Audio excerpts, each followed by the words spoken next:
The book of Numbers is about the long and difficult journey of the Israelites through the wilderness, a story of faith, failure, and God's constant presence, despite their struggles. It started when the Israelites were still at Mount Sinai, about a year after they escaped Egypt. God told Moses to take a census to number the people, so that's where the book gets its name. Every tribe was counted, and the camp was organized carefully around the tabernacle. God's presence was at the center, showing that He was truly among them. Once everything was ready, the cloud of God's glory lifted from the tabernacle, and the people began their journey toward the promised land, the land of Canaan, the land flowing with milk and honey. But the journey didn't go as they hoped. At first there was excitement. Trumpets sounded, banners were raised, and the tribes marched in perfect order. But soon the complaining began. The people grew tired of the desert, of the manna that fell from heaven each day, and they started longing for Egypt again, the very place where they had been slaves. They complained about food, water, leadership, everything. Moses was burdened and cried out to God for help. Then God appointed 70 elders to share the load with him. When they reached the edge of Canaan, God told Moses to send 12 spies to explore the land.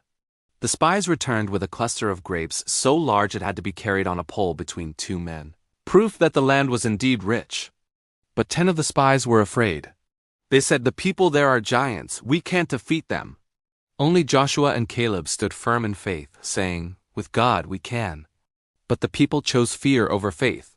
They refused to go in. Because of that, God decreed that this generation would wander in the wilderness for 40 years, 1 year for each day the spies explored the land. Only Joshua and Caleb would live to see the promised land. Throughout those 40 years, the Israelites moved from place to place, facing hunger, thirst, enemies, and rebellion. Some tried to rise against Moses, like Korah and his followers, and the earth swallowed them whole. Others complained again and again, and serpents came among them. But when Moses lifted up a bronze serpent on a pole, anyone who looked at it lived.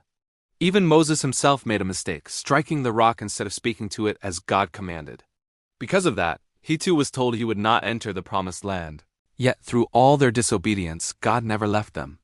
His cloud still guided them by day, his fire by night, and he still provided food, water, and protection.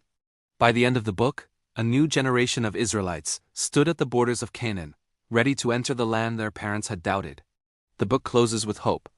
God had not given up on his people. Numbers is a story about the cost of unbelief, but also about the mercy of God who leads his people even through the desert, preparing them for the promised long ago.